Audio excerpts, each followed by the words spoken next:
Hello everybody, this is Mrs. Mitchell and I'm going to read you a book today about two little girls and a box. And the title of the book is Beryl's Box.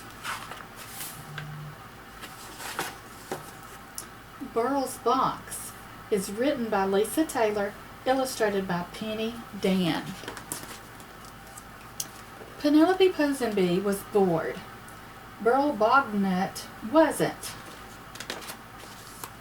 Penelope Posenbee had 5 teddy bears, 2 pairs of roller skates, 10 pots of luminous paints, 3 World Cup soccer balls, and a bike with special wheels for mountain climbing. Beryl Bognut had a cardboard box. Penelope's mom and Beryl's mom were the best of friends. Penelope and Beryl were not. Beryl didn't like the freckles on Penelope's ears, and Penelope thought Beryl's legs were much too bendy. But when Beryl's mom went to visit Penelope's mom, Beryl had to go too. She howled and scowled and bent her legs until at last she was allowed to take her cardboard box. Penelope's mom and Beryl's mom sat and played cards and had a good time. Penelope and Beryl sat and slurped milkshakes, then used the straws to annoy each other.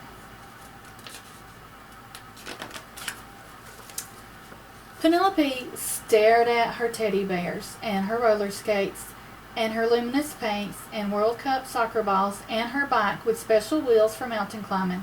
She could think of nothing whatever to do. Beryl put her cardboard box in the corner of the room and clapped and cheered.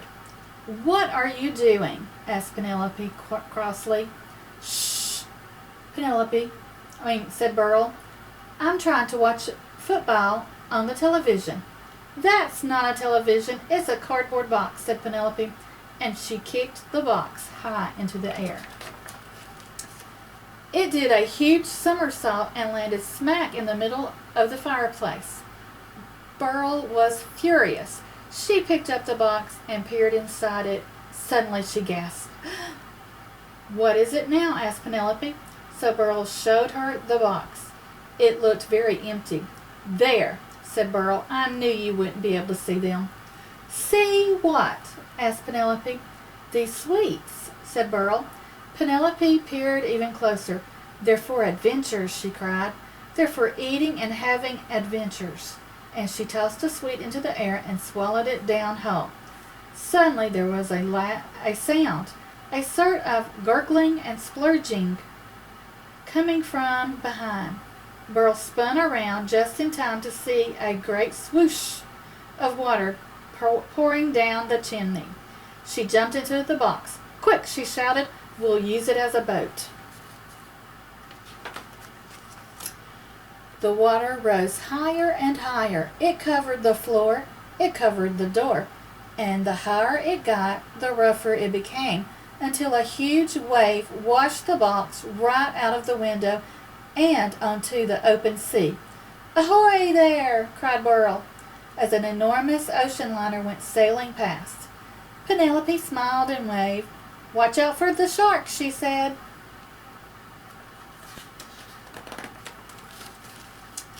The boat sailed on and on.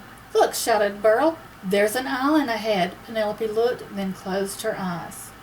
"That's an island," she said, "an island with big blue trees." So they started to paddle toward it. Harder and harder, faster and faster they paddled.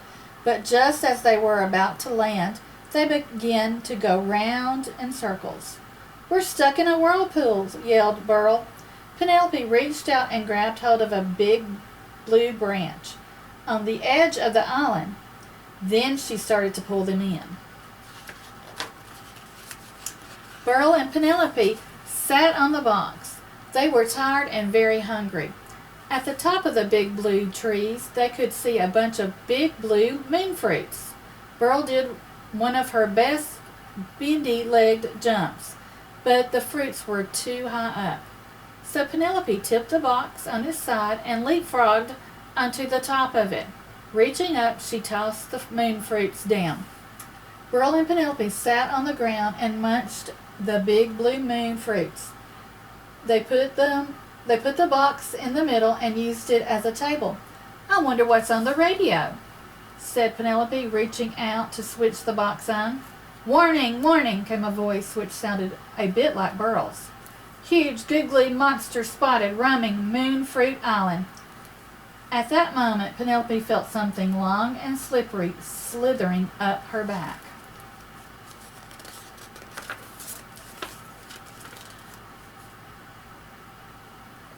Ah! The long, slippery something was a long, slippery, tail attached to a wide, slippery body with a snaky, slippery neck, on the end of which was a huge, slippery, googly monster head. There was the rumble and grumble of a gigantic, hungry tummy, followed by a slurping, burping sound. It was the huge, googly monster licking its slippery lips, or sloppery lips. Beryl picked up the box and swung it around 3 times before bashing the monster on its googly head. The monster bellowed, then went all cross-eyed and wobbly, and with an angry roar, it stomped on the box. The box flattened out like a carpet. "Quick!" shouted Beryl, jumping on top of it. "The magic words. Bendy legs and ear freckles," cried Penelope, and she just managed to grab Beryl's hand as the carpet soared into the air. Higher and higher they flew until the monster was just a slippery speck in the distance. And still they went on climbing, up and over the moon, then on past the stars, which glittered cold and blue and hung like icicles in the sky. There they go, past the moon and the stars. They arrived back in Penelope's playroom, just as Beryl's mom walked through the door. "Time to go," she said. Penelope picked up the box and with a sad sigh handed it back to Beryl. "Same time next week," said Penelope's mom to Beryl's mom. Beryl and Penelope smiled. Beryl thought that Penelope's freckles looked like yummy chocolate chips, and Penelope couldn't help thinking that all the best legs must be bendy.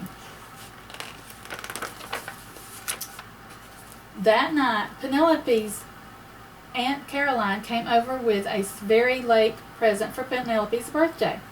Penelope ripped it open. "Wow!" she cried, snatching the superest new computer from inside its box. "It's just what I've always wanted." And throwing the superest new computer on the floor, she hugged the box tightly to her chest. The end.